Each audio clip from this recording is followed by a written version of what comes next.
Episode की शुरुआत में वो लोग उस होटल के अंदर होते हैं और वो भूत ये देख के बहुत ज़्यादा खुश होती है क्योंकि वहाँ पर बहुत सारे खाने के डिशेज होते हैं। वो सोच रही होती है अगर मेरे पास मेरी रियल बॉडी होती कितनी अच्छी बात रहती ना, मैं सभी डिशेस को ट्राई करती। अगले सीन में हमें एक बूढ़ा को दिखाया जाता है। वो कहता है मास्टर, मैंने कभी ये एक्सपेक्ट नहीं किया था कि लीडर हमें इन्वाइट करेंगे, आप सचमुच एक्स्ट्रा ऑर्डिनरी हैं। वो जी कहता है मैं वो कहना चाह रहा था क्या यहाँ का लीडर बनना सही बात रहेगी। वो बूढ़ा को कहता है मास्टर आप ये क्या बात कर रहे हैं, आप उस मेंशन को अंडरएस्टिमेट नहीं कर सकते हैं। वो बूढ़ाऊ वूजी को इस मेंशन की लंबी चौड़ी कहानियाँ बताने लगता है। इस तरफ हम सभी लोगों को पता चलता है कि इस पार्टी में जितने लोग भी इन्वाइटेड हैं इनमें से किसी को ये नहीं पता है कि वूजी इनका लीडर है, सिर्फ कुछ स्पेशल लोगों को छोड़कर। इन लोगों की बातें ख़त्म हो जाने के बाद वो लोग वहाँ से जाने लगते हैं। वूजी उनसे कहता है एक और बात, आप मेरी आइडेंटिटी किसी को बताइएगा मत। उनके जाने के बाद वो दोनों लड़कियाँ वहाँ पे आती है। वो वूजी को कह रही होती है आखिर तुमने उन्हें क्यों नहीं बताया कि तुम यहाँ के लीडर हो, तुम अपनी आइडेंटिटी क्यों छुपा रहे हो। वूजी कहता है उन्हें बताने से अच्छा ये रहेगा कि उन्हें ये बात खुद से पता चले। चलो सबसे पहले सीट ढूंढते हैं। इस तरफ हमें उस लाल बाल वाले बंदे को दिखाया जाता है जहाँ उसका साथी उसे आकर रिपोर्ट देता है कि वूजी के अगल बगल कोई बड़ा आदमी नहीं बैठा है, लगता है वो किसी बड़े घर से नहीं है। उसका दोस्त कह रहा होता है क्यों ना हम अपना ये वाला प्लान भी शुरू कर दें। लाल बाल कहता है इतनी जल्दी क्या है, मैं अभी शू फैमिली के पास जा रहा हूँ ताकि मैं उसके आइडेंटिटी के बारे में थोड़ा बहुत पता लगा सकूँ। उसके बाद वो शू फैमिली के एक मेन मेंबर के पास जाता है और उनसे थोड़ी बहुत बातें करने लगता है। उसके बाद वो बंदा वूजी के बारे में पूछता है अंकल शू, वहाँ पर वो जो हैंडसम सा जवान लड़का दिख रहा है आपको, क्या आप मुझे उसके बारे में बता सकते हैं।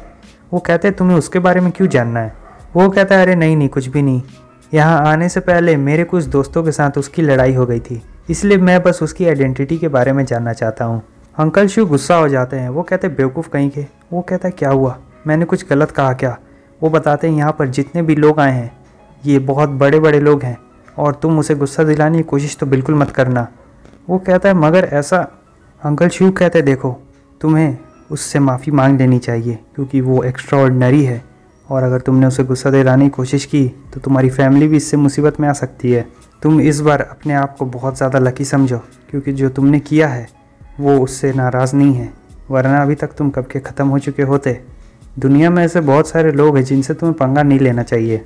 वो लाल बाल वाला सोच रहा होता है लगता है ये बंदा बहुत ज़्यादा ताकतवर है, अच्छा हुआ मैंने अपना प्लान शुरू नहीं किया था। अब थोड़ी देर बाद वहाँ अनाउंसमेंट की जाती है लेडीज़ एंड जेंटलमैन, आज के हमारे इस शुभ अवसर पर हमारे मेन स्टार का स्वागत करिए। इस तरफ सभी लोग पीछे बातें कर रहे होते हैं क्या आज का मेन स्टार जिंगजू का लीडर नहीं है। मैंने सुना है कि वो बहुत ज़्यादा ताकतवर और हैंडसम भी है, लेकिन वो सिर्फ एक बच्चा है, मैंने ये भी सुना है। वो सभी लोग चाहते हैं कि वो लोग लीडर से मिले, लेकिन लीडर तो उनके पीछे ही बैठा था। तभी इधर से एक बंदा कहता है मुझे इससे फ़र्क नहीं पड़ता है जिंगजू का लीडर कितना ही बड़ा क्यों ना हो, वो ज़रूर बूढ़ा होगा। मैं तो इसमें ज़्यादा इंटरेस्टेड हूँ कि मुझे मिस्टर वूजी का फेस देखने मिलेगा। मैंने सुना है वो बहुत ज़्यादा ताकतवर है, उन्होंने जियांग फैमिली को भी हराया था। बटलर आता है और कहता है आप सभी लोगों को अभी तक तो ये पता चल ही चुका होगा कि आज हमारे इस मेन अवसर पर हमारा मेन स्टार कौन होने वाला है। इस तरफ इस भूत को बहुत ज़्यादा शर्म आ रही होती है क्योंकि पहली बार बहुत सारे लोगों के बीच में ये होती है इतने सालों बाद, लेकिन स्पेशल बात तो ये है कि इसे कोई देख ही नहीं सकता।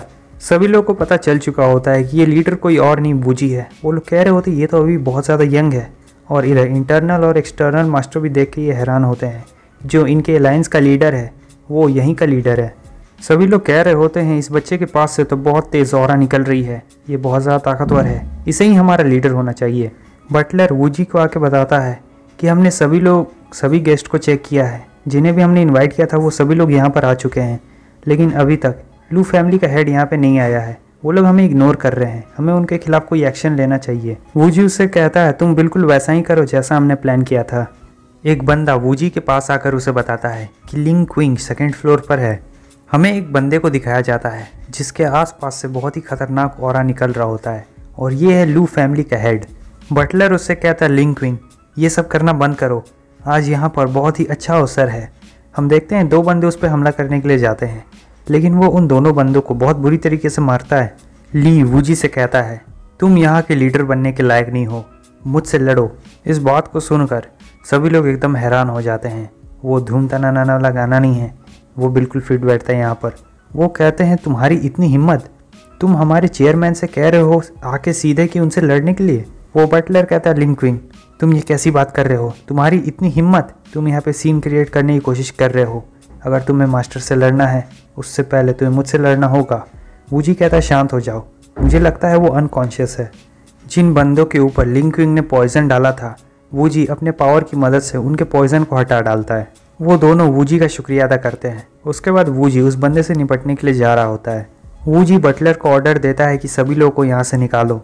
बटलर बिल्कुल वैसा ही करता है। वो सभी लोगों को बताता है आज यहाँ पे जो फंक्शन होने वाला था वो पोस्टपोन हो चुका है कुछ रीजंस की वजह से, तो अपनी सेफ्टी के लिए प्लीज़ आप लोग इस रूम से बाहर निकल जाए, हमें आप लोगों की बहुत ज़्यादा चिंता है। वो सभी लोग कहते हैं, नहीं, हम हमारे मास्टर के साथ खड़े रहेंगे, हम मरते दम तक उनके साथ लड़ेंगे।